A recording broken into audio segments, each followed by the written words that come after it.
Hey guys, what's going on? Tyrauku here, and I hope everyone is doing great. Now, today, I want to talk about a champion that was very big for me in pushing for Faction Wars, but even more so than that, is a champion who I've used in other areas outside of Faction Wars and has been a very big help to me. That champion is going to be Shatterbones, is who we're talking about today.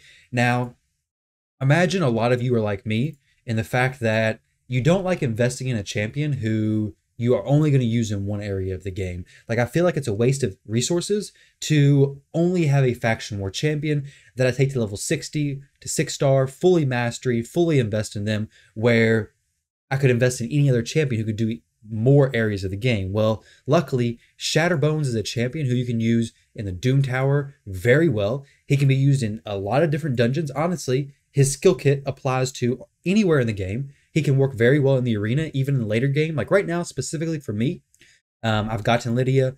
I've done pretty well in the Doom Tower, but I can still use Shatterbones in the Doom Tower. I do use him in Faction Wars, and I can use him in the arena.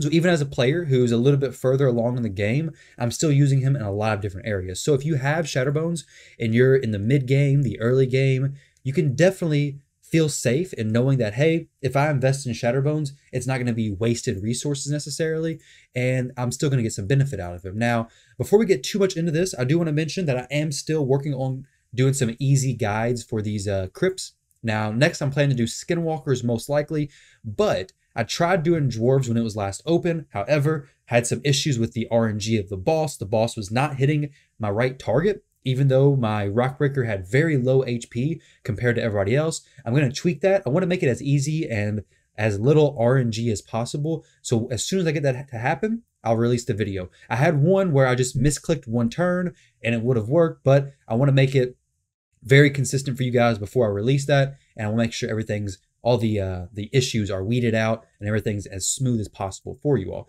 So Skinwalkers will probably be the next one. I'm still working on that. These take a little while to build up these champions, but let's go ahead and talk about Shatterbones today. All right, so looking at Shatterbones, he is a Force Affinity champion. You're going to see over here that I do have him built in Perception and Speed gear. He needs to be fast and he needs to be very accurate. Now, there's a very specific speed that you want to hit. That speed is going to be at least 200. I believe it's going to be at least 200. I have mine at 201, and this works out perfectly, and you're definitely going to want to have him there for what I'm about to show you, because this is going to help out so much when you're going through Faction Wars. I mean, getting extra turns is incredible, and especially what this allows you to do. Now, we have Perception Weapon. I'll show you the stats of these items in case you're curious as to what's going on. We do have close to 100% crit rate, and that's something you do want to take note of.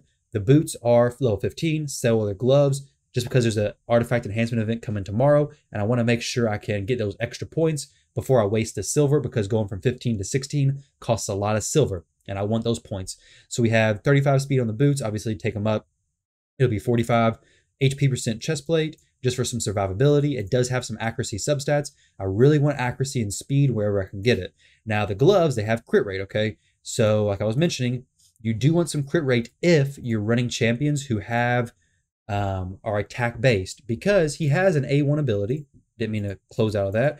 He has an A1 ability that whenever it's a critical hit, whenever he places a crit, that he places a 25% increased attack. Now, if you're using a champion already, say in Doom Tower or whatever, who places a 50% increased attack, then you don't need this, obviously. You can build him with more survivability, more speed, more accuracy. But if you're doing the Faction Wars with champions like I have, you have no increased attack.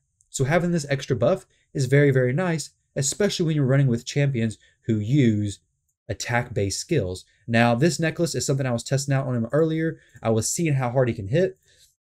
Looking at his damage multipliers right here, I did pull this up already to compare it to Skull Crown.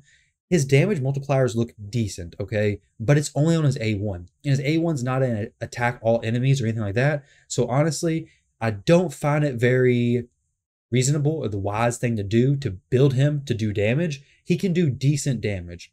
Like, he can bring some damage. It's not completely negligible, but compare his damage to his turn meter manipulation, okay? So let's take a look at his turn meter manipulation. You know what his damage multipliers are. His base attack is definitely respectable, but look at his abilities, okay? So his A3 places a 15% decreased speed. It's the weaker version, but that's okay. It is a decreased speed, which is very, very helpful on all enemies for 2 turns, and fills the turn meter of all allies by 25%.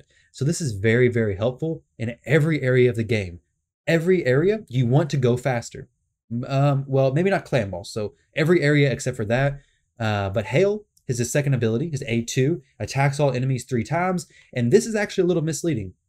It says it has a 50% chance to decrease the turn meter by 30%. Whenever you book it up fully, it's a 50, 60, 75%. When you take Sniper Mastery, it goes to an 80% chance. Now, when you read this, you may be thinking, okay, 50%, 75%, whatever, chance to decrease the turn meter by 30%. Okay, well, that's not too bad. 30% turn meter decrease, I guess that's pretty decent. Well, this is definitely not correct. And I'm going to show you once again where this is much, much better than what it looks. Now, his masteries, this is what I have. Obviously, pretty standard support mastery to get a little extra accuracy. If you have no problem getting accuracy, you can build him to do a little bit more damage. Like I said, his abilities can do damage, but I'm not necessarily building him specifically for that damage. However, I did pick up Cycle of Violence because, like I said, he does hit relatively hard. You're building with crit rate already, so there's chances that he will do 30% of the target's max HP and has a chance to reset his cooldown on something or lower the cooldown of a random skill by 1. I also have Life Drinker as well as Grim Resolve. These two masteries pair very well together, and this applies to any champion you have.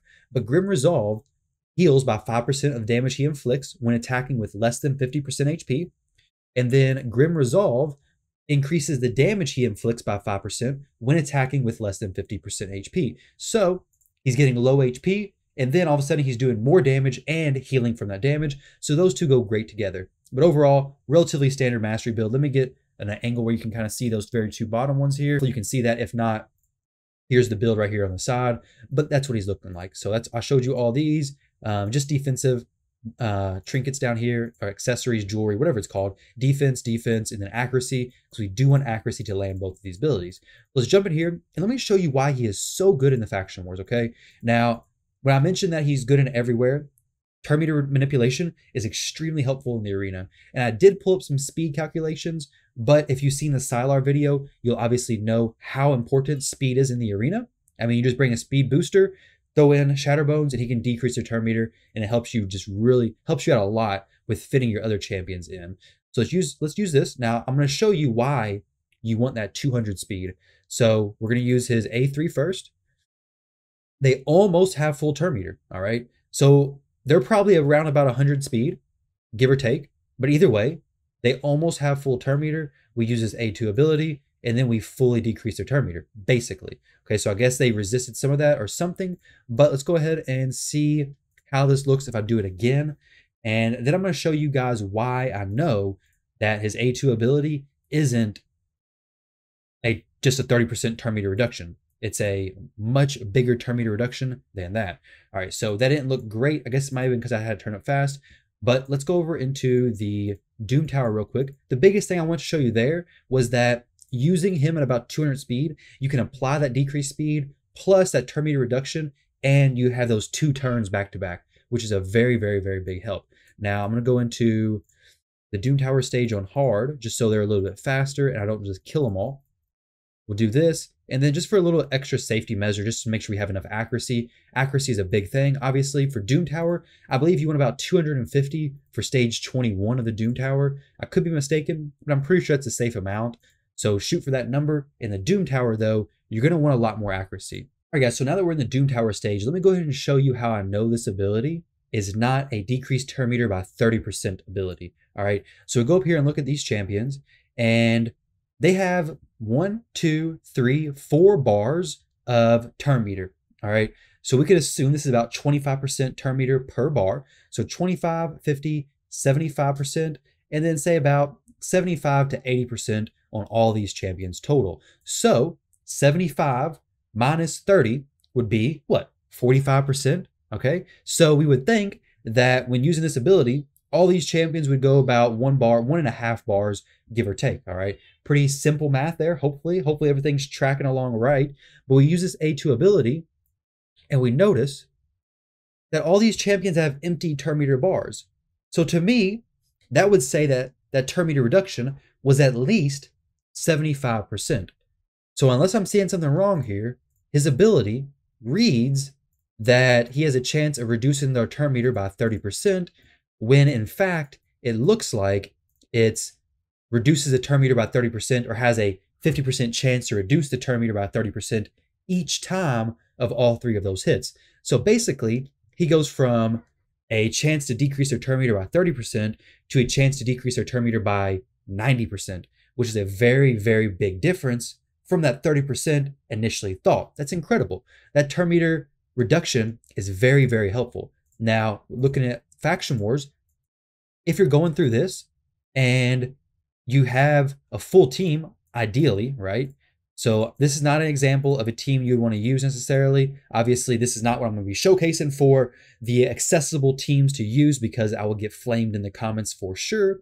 But you turn this on auto and he'll do his work. Now, another thing related to Faction Wars that you definitely want to keep in mind. Let's go ahead and turn this off auto, turn it to 1x speed so we can really watch him do his ability. But that A2 ability is an attacks all enemies. It deals damage, which means it has a chance to apply the abilities from artifact sets, which means you could use stun set, you could use a daze set, you could use a provoke set. Any of the sets that have a chance to apply a debuff whenever you attack. Toxic set, nobody's going to use that here necessarily with Shatterbones, but you could apply all those. Curse set if you're really getting experimental.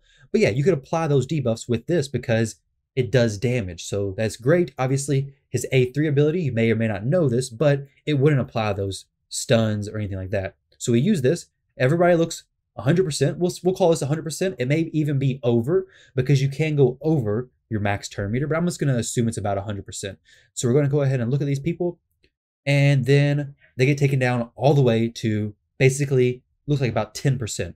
So it's safe to assume that his text is actually 100% turn meter reduction or 90% turn meter reduction, a chance to do that, a total of 30% each hit versus 30% overall.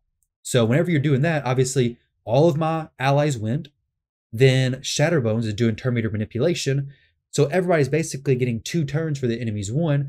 And that's assuming that Shatterbones isn't even faster than what he is right now. Obviously, if you stacked more speed on him, you'd have a chance of even going another time. Possibly, if you had more turn meter manipulation in your teams, then you could essentially lap all the way back around, get that A2 ability back up again, and fully reduce the enemy's turn meters once more. So obviously, the benefits of Shatterbones being in your faction war teams, your dungeon teams, if you need a good turn meter manipulation, or even your arena team is incredible. Definitely he has a spot in many areas. I'll show you what he does in the arena. Now, this example right here, he's not going to, like I said, he's definitely not a big damage dealer, but with an increased attack and a decreased defense, he can do a respectable amount of damage, even when geared to not do damage at all. So let's go ahead and see what happens here. So we get the full turn meter reduction. I mean, they're 5,000 hits, okay? So they're decent. They're definitely not they're not crazy. Now, whenever he is geared heavily for damage, he can do more damage, obviously. I mean, I've seen him do about 20,000 per hit, but I don't recommend gearing him for damage necessarily. Well, I'll show you his A1 ability. That's what has the biggest multiplier. And then we'll attack a magic-based champion because that's who he's strong against, all right? So let's see. We have a 16,000 hit. It's decent at best. He's not geared for damage, but it's enough that, hey, if you bring him in your team as a turn meter manipulator, he is going to put a little bit of extra damage, take a little bit of that pressure off your actual nuke champion, and overall, a very good champion to have, though if you build him for arena, you do want to make him go right after your speed booster. So if I was going to use him in this case as an arena champion, like specifically, I would have my Arbiter say 300 speed, and that would have Shatterbones somewhere around 270 probably. You can go to Deadwood Jedi's website, do the arena calculator, and figure out what exactly speed you would need him to be at to go right after the Arbiter, but have your speed booster go first, Shatterbones go second, and then it's going to allow you a much bigger gap between Shatterbones and your next champions, assuming Shatterbones does his decreased turn meter, because like we've seen, he's going to decrease turn meter, a potential of 90%, which is incredible. So hopefully, guys, this shed a little bit of light on Shatterbones for you. Maybe you decide to build him. Hopefully he helps you out with your faction wars, but he's an incredible champion with uses in several different areas of the game, which is what I love whenever it comes to actually building up my champions. I don't like feeling like I'm wasting resources. So thank you all very much for watching this video. I know it's at the very end, but if you haven't already, make sure to go ahead and drop a like. comment, and don't forget to subscribe. Thank you all for watching, and I'll catch you in the next one.